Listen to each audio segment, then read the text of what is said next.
Hello बच्चों, good morning. आज बहुत ही इम्पोर्टेंट बातें लेकर आए हैं कि बीएससी कोई क्या किया है, क्या सब्जेक्ट्स किया है, क्या कॉम्बिनेशन है। बहुत से बच्चों के फोन कॉल्स आ रहे हैं, मैसेज आ रहे हैं कि सर हम एलिजिबल हैं नहीं एलिजिबल है, क्या एलिजिबिलिटी रहेगी, क्या एलिजिबिलिटी टीजीटी साइंस में रहेगी, क्या एलिजिबिलिटी पीजीटी केमिस्ट्री में रहेगी। वो आज हम सारा क्लियर यहाँ पे कर देंगे। पीजीटी केमिस्ट्री के लिए भी और टीजीटी साइंस में क्या एलिजिबिलिटी रहेगी वो सब हम सारा देख लेंगे। बायोलॉजी के लिए भी क्या एलिजिबिलिटी रहेगी वो सब हम देख लें। तो स्टार्ट करते हैं वीडियो को। मैं डॉक्टर मनीष गुप्ता। तो आज हम स्टार्ट करते हैं, ठीक है। तो यहाँ पे देखिए, अगर आप कभी यहाँ पे चेक करिए, अगर आप बीएससी किए हैं फिजिक्स केमिस्ट्री मैथ यानी पीसीएम से किए हैं, पीसीएम आपका फर्स्ट ईयर में भी है, यानी पीसीएम पीसीएम पीसीएम आपका फर्स्ट ईयर में भी है और पीसीएम आपका सेकंड ईयर में भी है, ठीक है। पीसीएम में कोई सेकंड ईयर में कोई सब्जेक्ट छोड़ता नहीं, सेम सब्जेक्ट फर्स्ट ईयर की सेकंड ईयर के सेम सब्जेक्ट होता है। और थर्ड ईयर में छोड़ देता है कोई सब्जेक्ट, कोई एक सब्जेक्ट छोड़ दिया जाता है, छोड़ना पड़ जाता है क्योंकि इसकी क्राइटेरिया है। यानी फिजिक्स, कोई फिजिक्स और केमिस्ट्री रखता है, आपका छोड़ दिया, मैथ छोड़ दिया। तो कोई केमिस्ट्री रखता है, मैथ रखता है, फिजिक्स छोड़ दिया।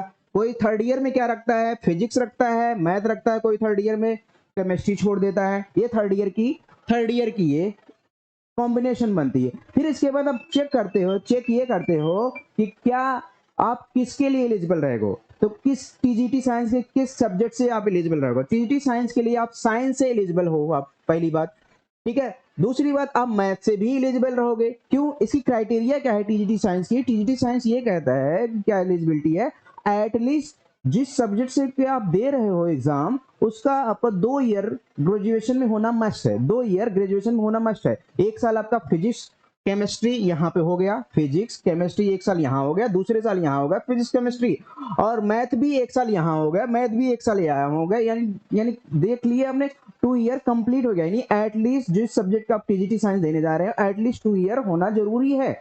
और थर्ड ईयर आप कुछ भी लोगे, आप एलिजिबल रहोगे किसके लिए, साइंस के लिए रहोगे, मैथ के लिए रहोगे, बिकॉज 2 ईयर आपका कंप्लीट है। फिजिक्स केमिस्ट्री, क्योंकि साइंस बोला जाता है, फिजिक्स और केमिस्ट्री को मिला के साइंस बोला जाता है।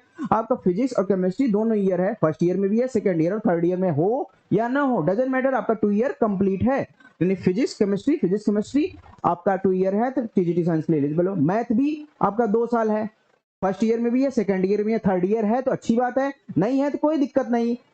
फिजिक्स केमिस्ट्री थर्ड ईयर में है तो अच्छी बात है, नहीं है तो कोई दिक्कत नहीं, क्योंकि एटलीस्ट 2 ईयर यानी कम से कम 2 साल होना जरूरी है। 2 साल आपका कंप्लीट है, ठीक है। यानी आपका क्लियर हो गया कि बीएससी में आपका क्या है। अब प्लस उसके बाद क्या होना जरूरी है, बीएड होना चाहिए। यहाँ पे बीएससी के कॉम्बिनेशन के साथ साथ क्या होना चाहिए, बीएड होना जरूरी है। और बीएड वो भी अपीयर नहीं, पास आउट। क्योंकि गवर्नमेंट एग्जाम कभी भी आप एग्जाम देने जाओगे, ऑलवेज आपको पास आउट देना जरूरी होता है। आईपीआर का कोई चांस नहीं होता। आईपीआर ओनली एंट्रेंस एग्जाम के लिए होता है, पहली बात क्लियर रखना कि IPR only for entrance exam के लिए होता है। गवर्नमेंट जॉब के लिए आपको पास आउट होना जरूरी है। तो यानी यहाँ पे बीएड अपीयरिंग नहीं डाल सकते, आप पास आउट रहोगे तभी आप डाल सकते हो, ठीक है। ये टीजीटी साइंस की एलिजिबिलिटी फॉर पीसीएम कॉम्बिनेशन के लिए। अब आप आते हैं पीसीबी कॉम्बिनेशन के लिए, क्या आप दे सकते हो। पीसीबी कॉम्बिनेशन में आपका जूलॉजी केमिस्ट्री इन बॉटनी रखते हैं, generally zoology chemistry in botany रखते हैं। तो इसमें भी वही क्राइटेरिया है, एटलीस्ट 2 ईयर होना जरूरी है, एटलीस्ट 2 ईयर होना जरूरी है। यानी टीजीटी साइंस देने जा रहे हो, आपको फिजिक्स और केमिस्ट्री 2 साल होना जरूरी है। लेकिन यहाँ पे केमिस्ट्री तो है यहाँ पे देखिए, लेकिन फिजिक्स नहीं है किसी साल, यानी आपका फिजिक्स नहीं बन रहा है। यानी फिजिक्स नहीं बन रहा है तो आप टीजीटी साइंस के लिए एलिजिबल नहीं रहोगे, टीजीटी साइंस के लिए एलिजिबल नहीं रहोगे। तो अब क्या बन रहा है, यानी बायोलॉजी के लिए एलिजिबल हो। क्या बायोलॉजी मतलब होता है जूलॉजी और बॉटनी, जूलॉजी और बॉटनी दोनों होना चाहिए, एटलीस्ट 2 ईयर। 2 ईयर क्या कंप्लीट है क्या, एक साल, एक साल ये बॉटनी, एक साल ये, एक साल जूलॉजी बॉटनी, यहाँ पे देख लीजिए। फिर उसके बाद देखिए यहाँ पे बॉटनी यहाँ भी है, ओके क्लियर। यानी 2 ईयर कंप्लीट है zoology botany, 2 year zoology botany complete है। टीजीटी साइंस के लिए फिजिक्स भी चाहिए, फिजिक्स यहाँ नहीं है, इसलिए आपको एलिजिबिलिटी जो पीसीबी से रहेंगे वो सिर्फ एलिजिबल रहेंगे बायोलॉजी के लिए। बायोलॉजी के लिए टीजीटी आप एलिजिबल हो, टीजीटी साइंस के लिए एलिजिबल नहीं हो, क्योंकि टीजीटी साइंस के लिए फिजिक्स और केमिस्ट्री मस्ट बी, और एटलीस्ट 2 ईयर, 2 साल कम से कम होना चाहिए, ठीक है। आप थर्ड ईयर में कुछ भी रख लो, कुछ भी रख लो, डजन मैटर। अब थर्ड ईयर में कुछ भी रख लो, डजन मैटर। यानी ये बीएससी की कॉम्बिनेशन होने चाहिए। बीएससी कॉम्बिनेशन ये होना चाहिए, चाहे जूलॉजी रखो, चाहे केमिस्ट्री रखो, चाहे जूलॉजी रखो, चाहे बॉटनी रखो, चाहे केमिस्ट्री रखो, चाहे बॉटनी रखो, ऑलवेज आप किसके लिए एलिजिबल रहोगे? बायोलॉजी टीजीटी के लिए एलिजिबल रहोगे। क्लियर है ना बात है? बायोलॉजी टीजीटी के लिए एलिजिबल रहोगे। ये बीएससी होने चाहिए और प्लस बीएड पास आउट होना चाहिए, और प्लस बीएड पास आउट होना चाहिए, तब आप एलिजिबल रहोगे। ठीक है, ये हो गया TGT science and TGT biology के लिए क्लियर हो गया एलिजिबिलिटी। अब हम आते हैं पीजीटी केमिस्ट्री में क्या एलिजिबिलिटी पूछी गई है। पीजीटी केमिस्ट्री में क्या एलिजिबिलिटी पूछी गई है उसको हम देख लेते हैं। पीजीटी केमिस्ट्री में पहली बात जो पूछी गई है एलिजिबिलिटी, ग्रेजुएशन होना चाहिए, सॉरी पोस्ट ग्रेजुएशन होना चाहिए, यानी पीजी एमएससी। एमएससी किससे होना चाहिए? केमिस्ट्री से होना चाहिए या फिर बायोकेमिस्ट्री से होना चाहिए, तब आप क्या रहोगे? एलिजिबल रहोगे। पीजीटी केमिस्ट्री के लिए आप एलिजिबल रहोगे। किसके लिए एलिजिबल रहोगे? पीजीटी केमिस्ट्री के लिए आप एलिजिबल रहोगे। या इससे भी ज्यादा अगर आप बीएससी ऑनर्स भी किए हो, बीएससी ऑनर्स भी किए हो, उसके लिए भी एलिजिबल रहोगे।